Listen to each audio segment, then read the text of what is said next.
What up, y'all? I'm Speedy, and this is 360 with Speedy Morman, and today we have a very special guest in the building. St. Petersburg own RodWave is here. Rod, what's up, man? How are you? Just coolin'. Beautiful Mind. It's the new album that is on the way. What is this moment for you, like, musically? Are you excited about it? Is it something you feel like you've been waiting to get off your chest? What's it like? Yeah, I'm real nervous, though. I've been recording this shit for like a year, so it's life just been going up and down, around and around, you know. So it's like a way I might have been feeling 8 months ago, I probably got over it right now. But it's just like it's still on the album. It's still something I went through. It's still something to talk about, you know. Somebody might need to hear. So I'm excited, but I'm nervous, you know. That's okay. Those are the normal feelings I think most artists feel. And I want to talk about the album more in a second, but let's go back to the beginning, just the upbringing of RodWave. You were kind of largely raised by women in your life. I'm wondering how that may have impacted you musically. What do you remember hearing growing up in the house? Like musically? Yeah. I don't know, but I heard all kind of stuff, you know, Jaheim and stuff like that. There's a lot of R&B, a lot of, you know, music to get them by, get them through their day-to-day, you know what I'm saying, whatever they going through, you feel me, being by themselves and whatever they dealing with, you know, that's how I learned that music is go hand to hand with everyday life, you know what I'm saying. Do you feel like that was the music that maybe inspired you to make this type of music, or was it a combination of other things? Yeah, in a way, because it's like, you know, it's all I grew up hearing, it's all I grew up listening to, so it's like, it kind of inspired me, and it formed the way I make music. Then as I got older, I explored other types of music and other types of things, you know what I'm saying? But, yeah, you can say that. What about the nickname Booby? Where does that come from? Yeah, my nana gave me that Booby. I don't know what it means. She just said Booby. That's how I grew up here. Since you was a kid, she called you that? How about now? Does she still call you Booby? Booby. The whole world calls you RodWave, but Grandma still could call you anything she wanted to call you. Booby. She said Booby. The local celebrity, Booby. You never asked her what it meant, though, or where it came from? Maybe there's a story behind that. I don't know what it means. I just went with it, because my other grandma called me Noonie. Noonie. So she just said Booby, I don't know. Booby and Noonie. All right. You spent a lot of time at Busch Gardens growing up, I hear. Yeah, Busch Gardens. Before Busch Gardens, my mama used to, her job used to rent it out and let us use it overnight. Busch Gardens, yeah. I've never been to. You say what? How you know that? Come on, man. I gotta do my Busch research. Gardens, okay, yeah. I ain't never even told nobody that. I gotta, you know what I'm saying? Yeah, for sure. I've never been to Busch Gardens though. So what is it? It's like what type of vibe is it? Is it more for adults, big roller coasters, or is it like? Yeah, they got big roller coasters like adults and stuff. They got animals, all kind of shit. I ain't been in so long though, you know. Yeah. Maybe you should go back. You might find some new inspiration from that era. Yeah, Busch Gardens. That was always some shit like you know, nigga always wanted to go there. That was like a big deal. My dad, when he was but right before he went to prison, he had bought us all year passes, and we used to go like every Wednesday. Damn. Yeah. Good memory, huh? Was there a ride maybe that stuck out that you used to get on? That's what's crazy. Like when I was younger, I never got on no rides. I was too scared. Walk around. I used to just go because everybody else was going. And then when I got older, my mama took us one time. Like as I got older, it got harder to go. Because, you know, my daddy was gone. He was in prison. So my mom used to go whenever we could go, like probably like twice a year. And then I started liking the rides. I'm like, damn, I should have been doing this shit. You missed out on all of them years? I missed out on all them years. I'm talking like 4 years, like not getting on no rides at all. So what did you do? Just kind of enjoy the vibe? Did you play the games maybe, or? I ain't do shit. Just watch everybody else get on the ride. I ain't gonna lie, I do the same thing, because I don't like to get on roller coasters either. Yeah, I like it now, but it's like back then I didn't, bro. I wasted a lot of years doing that shit. It's like, damn, I should have been getting on rides. Well, you can go now and get on. I really can't, though. That shit gonna shut down. I walk in that bitch. I ain't gonna be able to do nothing. You have to rent it out or something. Yeah. Just like your mom's job used to do, though. Just rent it out. I ended up doing some shit like that, though. In like 2020, the pandemic, I had rented out Volcano Bay in Orlando. And all this, everybody, all the family went. that's the new. That's how you have to handle the new fame and success. Yeah, you just gotta rate that motherfucker out. That's why that's what. But if you really think about it, dude, that's why they get paid that, and because they have to travel different, have to move different. You know what I'm saying? A lot that come with this life. You feel me? So it's like. I know that you and your dad were always close, but is it true you learned how to drive in his girlfriend's cars? Like he used to let you drive and. Oh yeah, hell yeah. Like I already knew how to drive, so when he came home from prison, he was like, let me see what you know how to do. So one of his little females let him hold her car. When she go to work, he get the car.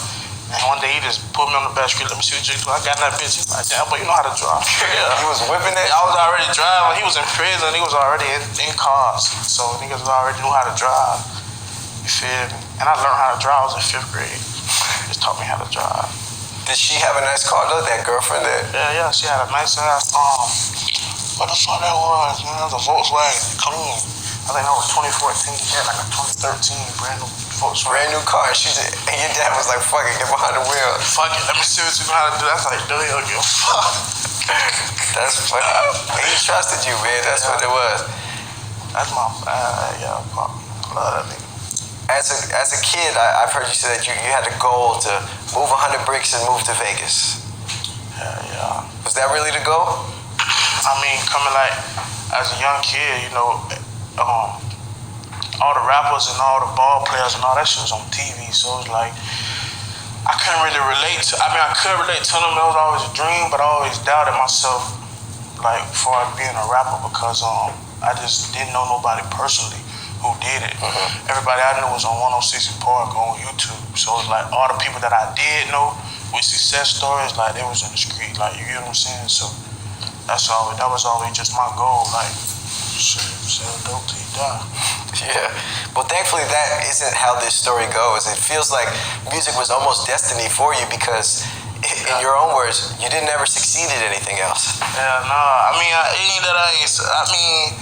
now looking back at it now, like no, I didn't succeed the way I wanted to go in it or what I wanted to do. Every plan that I tried to do, it always failed. You get what I'm saying? Like I'd be doing good or something, and then it'd come back and bite me like in the eyes, like 2 weeks later or a month later. So I was just like, this shit can't be for nigga. But like with the music shit, like the shit is like it was like a domino effect. It was clicking. Yeah, it was like it was supposed to be happening. Yeah. And nothing in my life had went that smooth, so like. This shit went planned, like everything I said I was gonna do, we did it and more. So like this shit, whatever. I know that's where I'm supposed to be at, you know what I'm saying? Yeah. Jobs didn't work out. You said you tried to move dope, wasn't really good at that. Tried to run up in some cribs, you was getting caught doing that. What were these failures like? You just couldn't make any of these things couldn't get away with nothing, man. I swear. When I was in like the 7th grade, bro, I was trying to sell weed. But I was so damn clumsy, like I was losing sacks and shit, leaving around the house. And my Aunt Barbara, she found one of them, I gave it to my grandma, my mama found it. It was a big thing, she crying. I was just like, God damn, I'm trying. But you feel me? Then as I got older, just following everybody else, trying to breaking people's shit, getting caught doing that.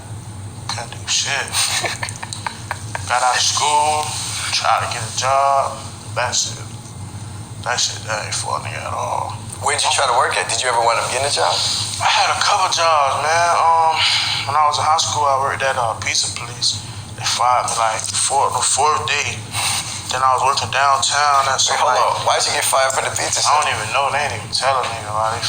They just say, yo, you out here, that's it. They just stopped putting me on the schedule. Then I tried to work downtown at a restaurant. This nigga tried to make me memorize the whole menu in like a week. I'm like, bro. He was just like, bro, if you can't do it, I'll let you go. So that was like a 3-day thing. Then when I got out of school, shit got real. I really had to get a job, you know, because the music shit had started slowing down from the car. I just gave up on it, you know what I'm saying? Because I'm like, this shit ain't real, this shit. So I'm working at a donut shop, and motherfuckers was seeing me like, damn, what happened, bro? You supposed to be big star, what happened? You supposed to be gone, you know what I'm saying? And then I just hated working, bro. Was that an embarrassing moment for you when, you know, you started to have some success and then people came and saw you working a job? I wouldn't say embarrassing, it was just like eye-opening, like, damn, this mean like people know me like on a day-to-day basis. Like my job was, in the city, but like on the outskirts, like far. And bitches was like, ain't you Woody Woody? Like, ain't you, bro? I was like, yeah. Or I'd be like, hell nah, that ain't me. I'd be like, damn. Hell nah, I'm somebody, give him a fake name. Be like, hell no, I'm such and such. I wish I was him. That's what I used to tell him. Hold on. That shit opened my eyes. So people would be like, yo, I know you. You're RodWave. Cause I was already doing my thing like Facebook days. Like I'd be singing and it'll go viral. You know what I'm saying? So people already knew the face, but I wasn't like, ain't had no big album or no shit like that. So motherfuckers be like, damn, I know you from somewhere. Damn, and then I seen you somewhere before. Like, bro, I wish, bro. Did you ever have somebody that was like, man, I know you lying. I know that shit. Yeah, bitches be trying to take pictures and all. I was like, bro, you tripping, bro. Get your donuts and go, bro. You tripping.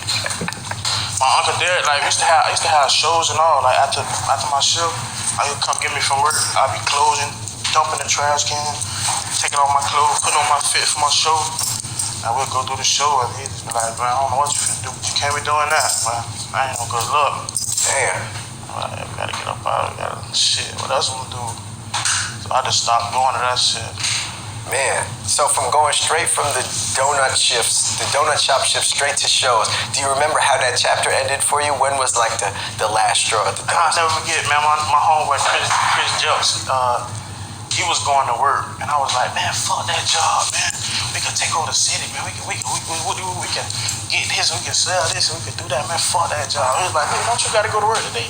I was like, yeah, fuck that. If you don't go, I ain't going. So I remember that shit. I ain't go. We were just sitting around, like, trying to figure out what was next. That chapter for me, like, I always think about that chapter, like, my back against the wall, like, who was there for me, and who was around, you know? I always remember that shit. Yeah.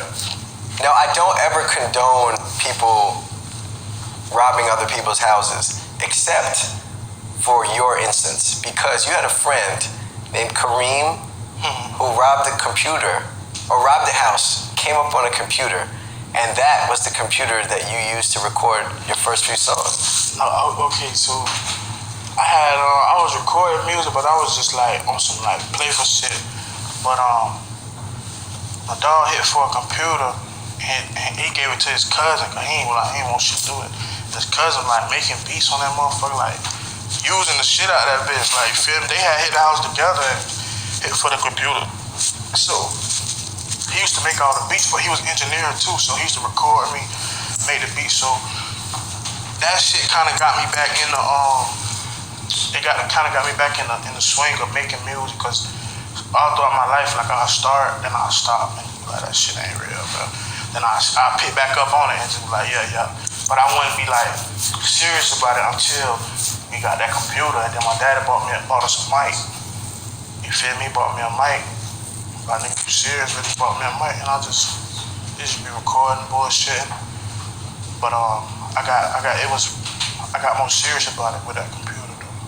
Do you remember the first check you ever got for music? The very first one? Probably a couple dollars, right? Yeah, like what? Like check? Like what you mean? Like checking the mail? Just the first dollar that you ever made from music, not a show. Yeah, that wasn't a show. Yeah.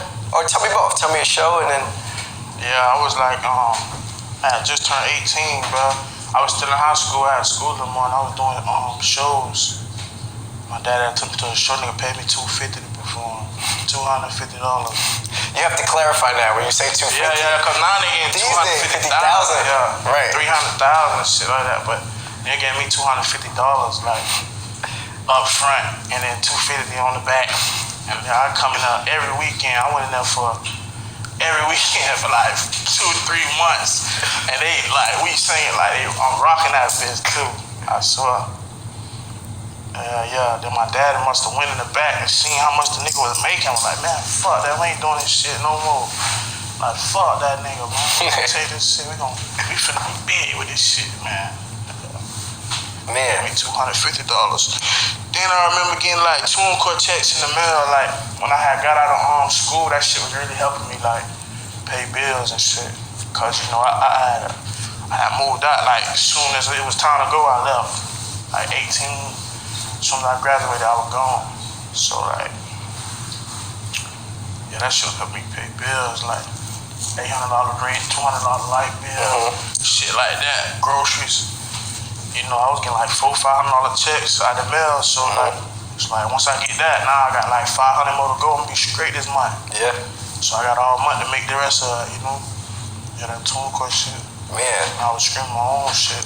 Shout out to TuneCore, but man, think about that journey from $250 shows to $250,000 shows. Shit, crazy. Man, what a journey, huh? That's like 1%, ain't it? $250, it's like 1%. That's less than that, because 1% of 250 is 2.5 thousand. So that's shit. like 1/10 of a percent. Yeah, thanks. Yeah, he's making 1/10 of a percent. Yeah, that's why I say, bro, I'm just happy to be here. I swear to God, I couldn't even imagine shit like this. So then the music started popping off a little bit locally at first, but was it Quanice who told you that your music was buzzing in Atlanta? Yeah, but yeah, I want to talk to somebody. You said what? Yeah, my cousin Quanice, yeah, she was like, man, they bumping you in the A. My daddy had some CDs or something. You know, it was just like, yeah, they like it. I've been passing the CDs out. They be coming back asking for a CD. They like it up there. So like, they fuck with a nigga in Georgia. Yeah, I know. But you know, at the time, I'm just like, it's good to hear, but it's like, it's just be telling you, I don't really know. You feel me? Like, it's good to hear, but it's like, well, why ain't nobody booked me, or why ain't, you feel me? Right. So it's like, at the time, cousin was trying to tell me, like, you know, your music can be, like, statewide with it. Like, you can go to other states and people like it. But I wasn't really trying to hear that shit. Yeah. You said I must have talked to somebody? That's what you said? Yeah, because you know some shit that I forgot about. Yeah. Growing up, you said that 2020 was a year that you always used to look forward to. You had plans. I was like, where I'm going to be at in 2020. Like, damn. I just wonder, like, 2020, like a whole new decade, right? That's a whole new decade. I was like, wonder where I'll be at. Yeah. Did you ever imagine that 2020 would have gone the way that it went? Fuck no, man. That shit was crazy. It's like, as soon as my dreams came true, I got off the tour gigs. I went and did my own tour. And like, my career, like, it was just like, this shit really happening. And then the world shut down. I feel like, but I ain't gonna lie, I had a lot of fun in 2020. You know, I spent a lot of money, bought a lot of cars, just enjoyed my shit. I feel like I had never really got a chance to sit down and enjoy it. Like, hadn't been home like that. I was back in my hometown, like, just chilling, you know, buying dirt bikes and shit. With the gang, with the guys, you know what I'm saying? So. I've heard you say in an interview once that sometimes you feel like you bit off more than you can chew with this music and this fame. What do you mean when you say that? Like, the harder that you get, the more you gotta do stuff like this, like uncomfortable situations for me. Like, I be nervous as fuck. Like, on stage, I blink out. Like, I don't remember. Like, in the moment on stage, I'm hot. It's like a high. Like, I'm gone. Like, I'm blacked out, I'm blank. Like, it feel like I be over in the corner watching me perform. Like, it's like an out of body, you know? It's just like a feeling that I don't like. Like, everybody just looking at one person. Yeah. And it's not just one person, everybody's looking at you. Yeah, what I'm saying, that shit. So, but I love this shit. This shit a blessing, you know? I don't want to be complaining about this shit, but, you know what I'm saying? I just never really liked the attention, you know. I always been laid back, like social media. Never had like no, like when I could think about the only reason why I had social platform is when I started taking my career serious. Like, I started taking my career serious and I'd be on social media. Then I'd give up on it and I just won't be on this shit. You feel me? Yeah. So it's like. How about your interactions with fans? Because you make a specific type of music that a lot of people gravitate towards passionately. You know what I mean? It's not like something that they just put on when, you know, they're in the car, they're just chilling. Like, when people want to feel something, they listen to RodWave. So I imagine your fans connect with you on a level that's deeper than what they may connect with another artist on. How does that kind of reflect in the interactions that you have with fans? Do you interact with fans and they crying to you, or they, you know, what are the interactions like? They be like really like emotional when they say nigga, or they just be like, bro, you got me through some shit, and I be like, that really wasn't my intentions to get you through nothing. You get what I'm saying? Like, the song was just like personal, but it's just go to show you like everybody around the world just, we all go through ups and downs. You get what I'm saying? I might say something in the song And everybody in the room might have felt it, but they felt it in a different way. They felt it in their own trauma. They felt it what they was going through. You know what I'm saying? So it's like, when I meet the people, I be blown. Like, they be like, bro, your shit got me through some shit. Like, they hear the same thing from people all around the so world. many different types of people. Like, yeah, that shit be crazy. Yeah, I have a friend like that. One of my homies, Puda, he be going through what he's going through, but I guess he can find solace in your music when he hears about your situation. He like, man, I'm feeling that type of shit too, dog. And it might not be the same situation, but he can relate to it in a way. It's like different way. Like if a nigga say, oh, I miss my dad.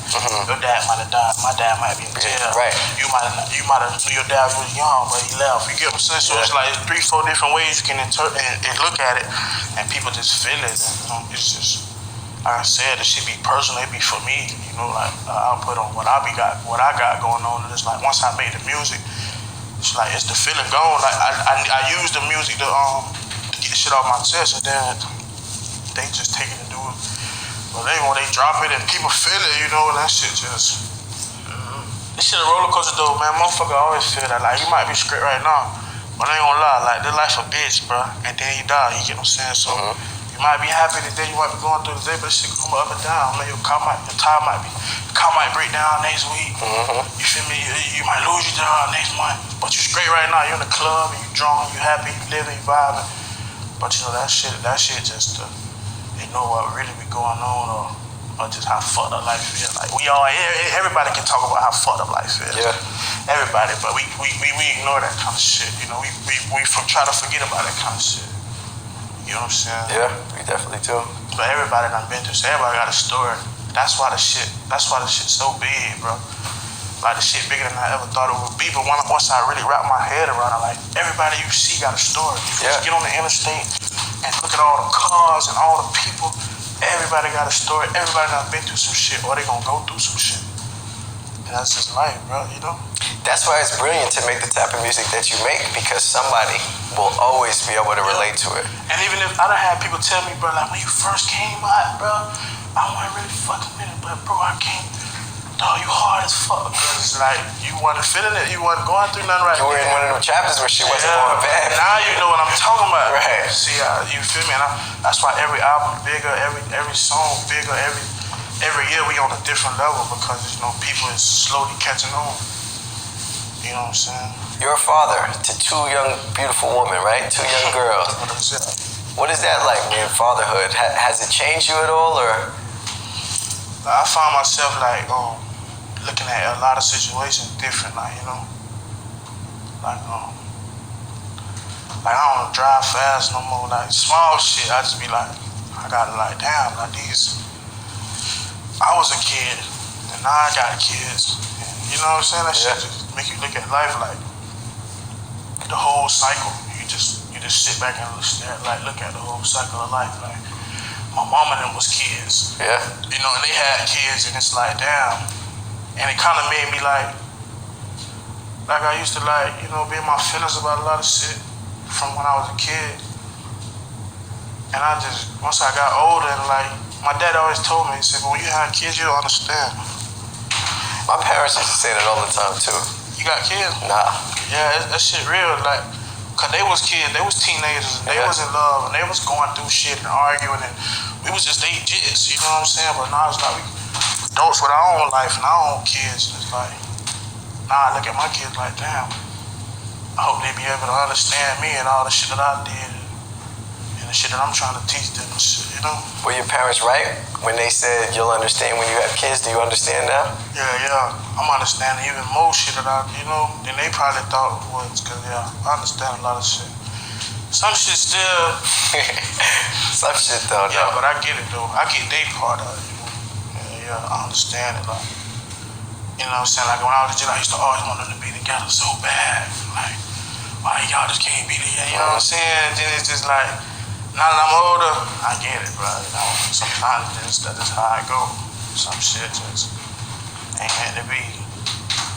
Is it interesting for you to understand that your kids will have a very different upbringing and lifestyle than you were raised in? Because obviously you broke a generational curse in your family. You know, you're successful financially. Yeah, I feel like a lot of a lot of problems be found in most households because it's like, think about it, bro. You get up and you do what you gotta do to make money, and then she get up and go to work, and then we go to school, and it's like so much time away from each other. You know what I'm saying? And then some shit happen, and you in the streets every day. A motherfucker could die in the street. Bitch could go to prison. Now she gotta carry the load. Now she looking for some kind of help, and now she's so busy with bills and stuff. Now I'm spending more time around my homeboys, and they got fucked up minds and shit like that. And it's just like the whole household just go haywire. You get what I'm saying? I done seen that shit firsthand.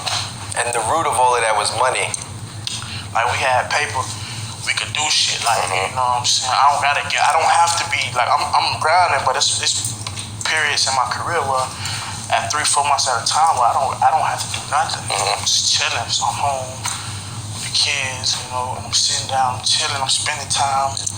Me and my girl, I'm trying to make, you know what I'm saying, time and go on dates. I can do shit like that, you know what I'm saying? So yeah, a lot of that problem be financial. So I feel like with my kids, you know, it's like just gotta prioritize and shit should have come out good, you know. Do you feel like your kids have changed your approach to music at all, and maybe even the subject matter of the newer music that you're making? Yeah, like I always think about them getting older and looking back and like I don't want them to be like, I don't want them to be feeling like how I'm feeling, like, you know what I'm saying? Like damn, daddy, you would feel like that. Like, daddy, you know what I'm saying? Like, cause I don't really care about how nobody else look at me, you know, that's just me, you know what I'm saying? But them though, I don't want them to be like, damn, Paul's on some, damn. Cause you know, like I said, everybody go through life. Everybody got a fucked up story to tell, but it's like, I don't want that for my kid. I don't want them to have no fucked up story to tell, you know? It's my kid, so I don't even want them to even relate to my music. I want them to be like everybody, like the other 10% of people who don't like that shit. You feel me? So you don't got no story. So you want your kids to not like your music because that means that they can't relate to it. Yeah. Which means they didn't struggle. Real shit. Yeah. That's deep. Yeah, I want that shit to be Chinese to them. Like, what the fuck you talking about? What does that even mean? I don't get it, Dad. What were you talking about? What? How could you feel like that? Just like everybody on the internet, like, he got all this fucking money. What's wrong with him? It's just like, you know, it's life, bro. You said, and this is a quote, speaking of kids, you said, "On my babies, this is my last sad-ass album. I'm off that. Just want to live happy, travel, and get this money." Real shit, bro, because after a while, you just feel like, bro, this motherfucking big-ass dark cloud is falling behind a nigga, bro. It's just so